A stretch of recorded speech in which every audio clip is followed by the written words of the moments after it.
Fils et du Saint-Esprit, un seul Dieu. Amen. Sermon du 4e dimanche de Pâques, le Christ, la lumière de notre vie. Chers frères et sœurs, en introduction, les 6 dimanches de Pâques qui précèdent la Pentecôte sont le dimanche de Thomas, le Christ, mystère de notre foi, le Christ, pain de notre vie, le Christ, l'eau de notre vie, le Christ, la lumière de notre vie, le Christ, le chemin, la vérité et la vie, et finalement, le Christ vainqueur. Aujourd'hui, c'est le 4e dimanche de Pâques, et à cette occasion, j'aimerais aborder le thème suivant, le Christ, la lumière de notre vie. L'extrait biblique de la Sainte Liturgie d'aujourd'hui se trouve dans l'Évangile selon Saint Jean, chapitre 12. Le Christ nous dit « Marchez pendant que vous avez la lumière, afin que les ténèbres ne vous surprennent point.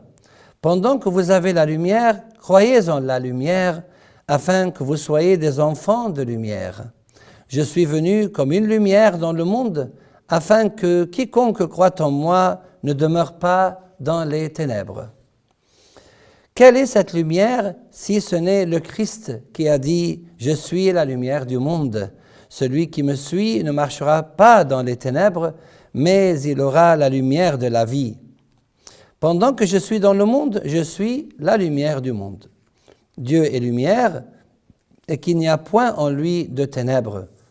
En lui était la vie, et la vie était la lumière des hommes. Le Christ est l'étoile brillante du matin.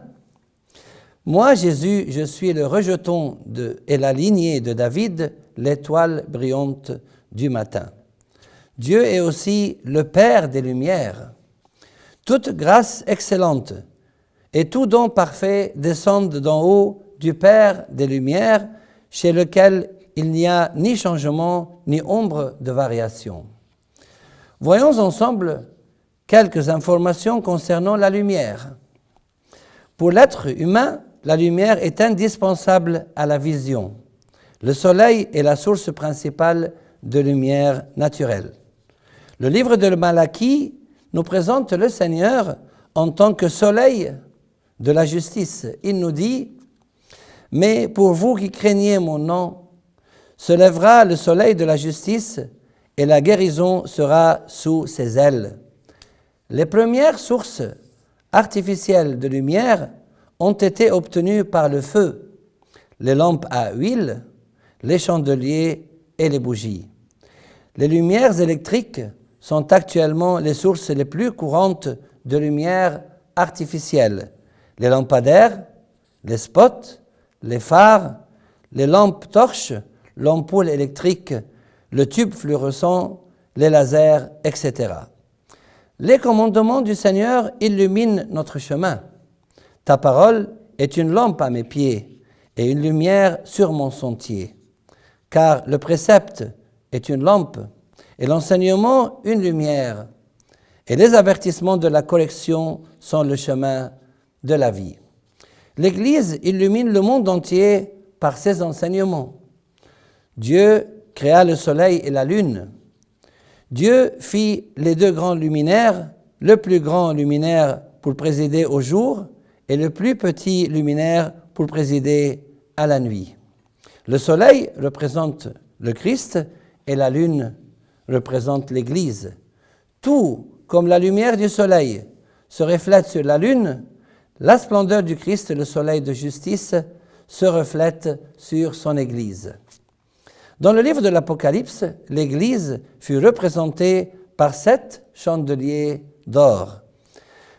Je me retournai pour connaître quelle était la voix qui me parlait, et après m'être retourné, je vis 7 chandeliers d'or, et au milieu des 7 chandeliers, quelqu'un qui ressemblait à un fils d'homme, celui qui tient les 7 étoiles dans sa main droite, celui qui marche au milieu des 7 chandeliers d'or. L'Église aussi est la lumière du monde, du fait qu'elle reflète la lumière du Christ. Il est écrit dans le livre de l'Apocalypse, « Les nations marcheront à sa lumière et les rois de la terre y apporteront leur gloire. » Pour le monde, l'Église était et continue d'être le flambeau qui invite les hommes de toutes les nations et de tous les peuples de la terre à accepter le salut du Christ. Parmi les rois et les personnes possédant des richesses, ceux qui ont suivi les enseignements de l'Église et sont devenus ses fidèles méritent l'héritage éternel. Ils déposeront tout ce qui constitue leur gloire terrestre aux pieds du Seigneur et de son Église, car ils préfèrent la gloire de la Jérusalem céleste à une gloire terrestre et éphémère. Écoutons les paroles de saint Paul à ce sujet. « Mais ces choses qui étaient pour moi des gains, je les ai considérées comme une perte à cause du Christ. Et même, je considère toutes choses comme une perte à cause de l'excellence de la connaissance de Jésus-Christ, mon Seigneur, pour lequel j'ai accepté de tout perdre, et je regarde tout comme des déchets, afin de gagner le Christ et d'être trouvé en lui. » Nous sommes aussi la lumière du monde. Le Christ a dit, « Vous êtes la lumière du monde. » Une ville située sur une montagne ne peut être cachée.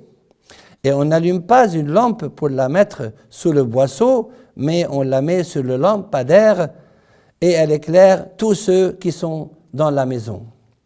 Que votre lumière brille ainsi devant les hommes, afin qu'ils voient vos bonnes œuvres et qu'ils glorifient votre Père qui est dans les cieux. Saint Paul confirme les dires du Christ, afin que vous soyez irréprochables et purs, des enfants de Dieu, irrépréhensibles au milieu d'une génération perverse et corrompue, parmi laquelle vous brillez comme des flambeaux dans le monde. Nous sommes aussi enfants de la lumière. Vous êtes tous des enfants de la lumière et des enfants du jour. Nous ne sommes point de la nuit ni des ténèbres. Mais malheureusement, parfois, nous sommes moins prudents que les enfants de ce monde, selon le Christ, car les enfants de ce siècle sont plus prudents à l'égard de leurs semblables qui ne le sont les enfants de lumière. Donc, il nous faudra les armes de la lumière, comme l'a mentionné saint Paul. Dépouillons-nous donc des œuvres des ténèbres et revêtons les armes de la lumière. Nous pouvons trouver ces armes dans le chapitre 6 de l'épître de saint Paul aux Éphésiens. Enoch et Élie sont aussi représentés par des chandeliers. Ce sont les deux oliviers et les deux chandeliers qui se tiennent devant le Seigneur de la terre. Enoch et Élie sont les deux chandeliers parce qu'ils portent en eux le Christ qui est la vraie lumière.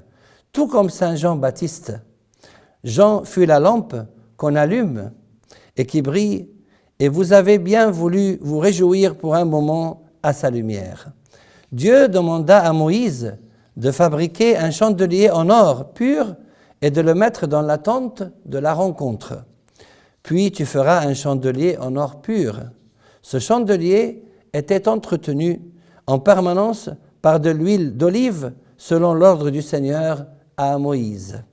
Tu ordonneras aux enfants d'Israël de t'apporter pour le chandelier de l'huile pure, d'olive concassée, afin d'entretenir les lampes en permanence. C'est dans la tente de la rencontre, en dehors du voile qui est devant le témoignage.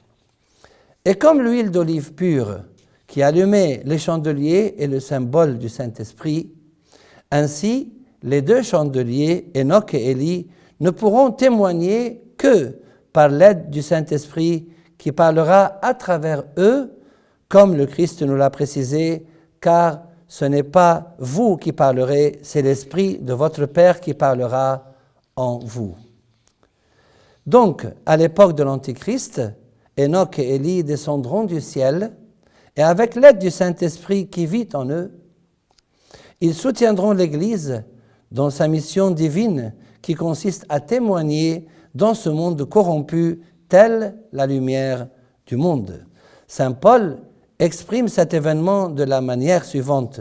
Au milieu d'une génération perverse et corrompue, parmi laquelle vous brillez comme des flambeaux dans le monde. Les nouveaux baptisés sont également appelés illuminés, dans le sens où le baptême constitue une illumination. Ceux qui ont été une fois illuminés. Saint Paul nous prévient que le diable est capable de se déguiser en ange de lumière. Satan lui-même se déguise en ange de lumière. L'utilisation de la lumière dans l'Église, puisque l'Église représente le ciel, elle doit être illuminée par des chandeliers, des lampes à huile, des bougies et même par des ampoules électriques. Exemple de quelques utilisations de la lumière dans l'Église. Prière de l'onction des malades, le vendredi du fin de carême et dans les maisons, la nuit de l'Apocalypse, la veille du samedi saint, l'office de l'encens du soir, de l'aube, ainsi que la Sainte Liturgie, dans le sein du Père, une lampe à huile, devant les icônes des saints et durant tous les 7 sacrements de l'Église. Et finalement, dans la Sainte Psalmodie et dans l'Agbeya. Dans la Sainte Psalmodie, nous commençons nos chants en disant « Levez-vous, enfants de la lumière, afin de louer le Seigneur des armées ». Quant à l'utilisation de la lumière dans les prières de l'Agbeya, il nous faudra une autre émission, chers spectateurs, pour aborder ce thème. Sur quelle base aura lieu le jugement dernier? Sur le fait d'avoir accepté ou rejeté le Christ qui a dit « Et ce jugement, c'est que la lumière étant venue dans le monde, les hommes ont préféré les ténèbres à la lumière parce que leurs œuvres étaient mauvaises. » Pour conclure, chers frères et sœurs, le Christ est la lumière de notre vie. Suivons-le afin de devenir de véritables enfants de la lumière. Demandons au Seigneur qu'il nous comble de joie grâce à sa glorieuse résurrection, et gloire à lui maintenant et pour les siècles des siècles. Amen.